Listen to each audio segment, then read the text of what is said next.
Assalamualaikum warahmatullahi wabarakatuh. Halo sahabat Sejuta Kisah. Kembali lagi kami hadir menjumpai Anda.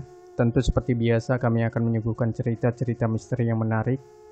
Kesempatan kali ini kami akan berbagi sebuah kisah nyata misteri yang berjudul Perkampungan yang dihuni oleh para makhluk halus. Selama ini apakah Anda pernah mendengar atau berada di dekat Gunung Lipan? Khususnya mereka yang belum pernah mendengar dengan nama tersebut tentu merasa sangat aneh dan merasa heran, karena pada umumnya para pendaki dan petualang tidak pernah mendengar nama Gunung Lipan. Jadi memang Gunung Lipan ini hanya banyak diketahui oleh yang mempunyai usia yang lebih dari 70 tahun ke atas. Bagi generasi setelahnya tentu sangat asing, hanya tersisa cerita saja tentang lokasi Gunung Lipan, hutan Bambangan, dan tentang asal nama Gunung Lipan tersebut. Seandainya Anda bisa melakukan perjalanan Samarinda Balikpapan, maka Anda pasti melewati Gunung Lipan, tepatnya di pinggir Sungai Mahakam, dan terdapat restoran Lipan Hills di sana, dengan tanjakan yang berkelok-kelok. Akan tetapi tahukah Anda bahwa Gunung Lipan sebenarnya adalah sebuah perkampungan yang dihuni oleh makhluk halus yang kebanyakan bertubuh kerdil, dan pada celah gunung tersebut terdapat sebuah air terjun yang menurut cerita sangat segar jika diminum dan dimandikan pada tubuh. Sesekali kita juga menjumpai binatang dengan sebutan lipan dengan ukuran 50 cm dan lebar tubuhnya hampir sama dengan daun kelapa, seperti yang diceritakan oleh Pak Hasan, yang seorang warga asli dari daerah Gunung Lipan yang saat ini telah menjadi perkampungan ramai oleh penduduk. Menurut ceritanya, pada kala itu dia sedang pergi ke hutan untuk mencari rotan, dan pada saat melewati air terjun, tidak tahu dari mana asalnya, dia melihat seorang putri yang sedang terbang dan turun perlahan di sebuah batu dekat air terjun tersebut. Kemudian sang putri pun melepas selendang dan baju luarnya yang berwarna hijau gemerlap, dan sang putri pun mandi di air terjun tersebut. Tapi di sisi lain, ternyata selendang dan baju luar sang putri tadi dijaga oleh puluhan lipan dengan ukuran cukup besar dan berwarna coklat kehitam-hitaman. Saya ingat pada hari itu adalah hari Kamis, dan waktu itu sedang hujan gerimis. Kemudian saya berteduh di bawah pohon bambu. Ungkap Pak Hasan yang kini tinggal di Lowahui, Kampung Harapan Baru, Kelurahan Loa, Janan Ilir. Namun tidak hanya Lipan saja ternyata yang menghuni daerah tersebut, sebab menurut cerita yang beredar, di sana juga terdapat para makhluk gaib yang bertubuh kerdil dan sering berkeliaran, termasuk kerap berbaur dengan warga asli setempat.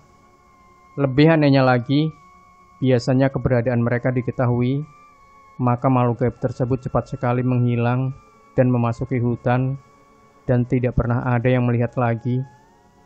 Masyarakat yang pernah bertemu dengan orang gaib tersebut biasanya berasal dari perkampungan yang ada di hutan Gunung Sambangan, yang tidak begitu jauh dari Gunung Lipan. Konon, kehidupan makhluk gaib tersebut juga tidak jauh berbeda dengan manusia. Menurut sejumlah pengakuan, bahwa sang makhluk gaib juga berkeluarga, ada suami istri dan anak-anak. Makhluk tersebut terkadang tidak tahan terlalu lama berbaur dengan manusia, dan mereka kerap kepanasan, apalagi di rumah manusia terdapat kitab suci Al-Quran.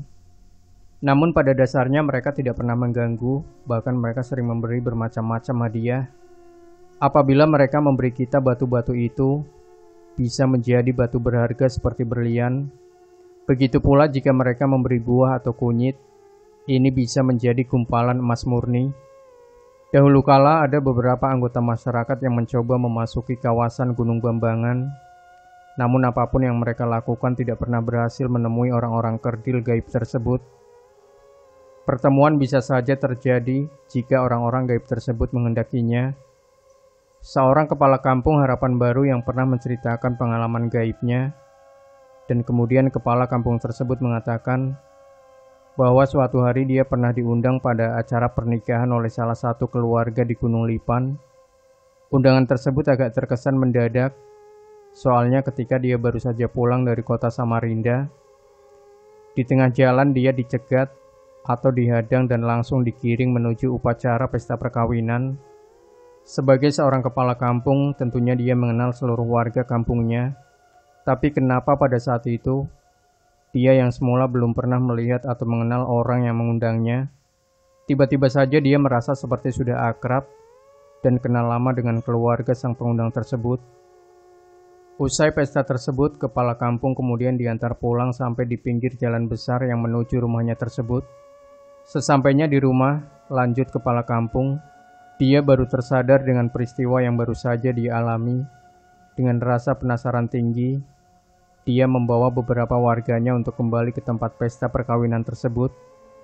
Namun sayang, ketika mereka sampai di tempat, di mana menurut kepala kampung tersebut diantar oleh tuan rumah pesta, yaitu di pinggir jalan besar tersebut. Ini kepala kampung tidak tahu di mana jalan besar dan jalan kecil yang tidak jauh dari rumahnya. Mereka hanya disuguhi pemandangan berupa hutan dan semak belukar. Dan anehnya lagi, kepala kampung tersebut dan beberapa warganya mencium harumnya aroma masakan di sekeliling mereka. Setelah beberapa detik menikmati aroma tersebut, mereka dikagetkan dengan datangnya puluhan, bahkan ratusan lipan dengan ukuran lumayan besar dan mengelilingi mereka. Perasaan aneh bercampur takut. Akhirnya kepala kampung dan lainnya memutuskan untuk pergi dan pulang ke rumah masing-masing. Samarinda Kota maupun Samarinda Seberang dulunya banyak cerita atau kisah-kisah misteri dan banyak terdapat daerah yang angker. Tapi hingga kini misteri tersebut tidak penuh terpecahkan keberadaannya. Adapun cerita nyata dan hal gaib yang banyak dialami oleh warga setempat, yaitu gunung permandian yang telah banyak memakan korban, hingga muncul cerita adanya roh-roh yang bergentayangan dan anak-anak Belanda yang dulunya terkubur di sana. Sebenarnya masih banyak lagi cerita atau hal-hal yang mistis lainnya dan mengenai sejarah Gunung Lipan di Samarinda ini. Tapi anehnya seolah tidak dihiraukan lagi dan pesatnya kehidupan umat manusia, sehingga misteri dan sejarah terjadinya Gunung Lipan dan lainnya hanya tinggal kenangan, dan tidak banyak yang dapat menceritakan kembali secara terperinci mengenai sejarah tersebut. Nyatanya dulu, setiap setahun sekali, diadakan pelas kampung dengan memberikan sesaji untuk mereka yang tidak terlihat. Adapun tujuannya adalah agar manusia biasa yang tinggal di tempat tersebut tidak diganggu oleh para makhluk-makhluk gaib yang juga tinggal di sana. Meskipun demikian, sudah sepatutnya para generasi muda untuk lebih mengenal dan memahami sejarah tentang asal-usul tempat ataupun nama tempat. Demikian sahabat sejuta kisah, jangan lupa tinggalkan komentar Anda, like, share video ini, subscribe channel sejuta kisah, dan kembali nantikan cerita-cerita misteri terbaru dari kami. Wassalamualaikum warahmatullahi wabarakatuh.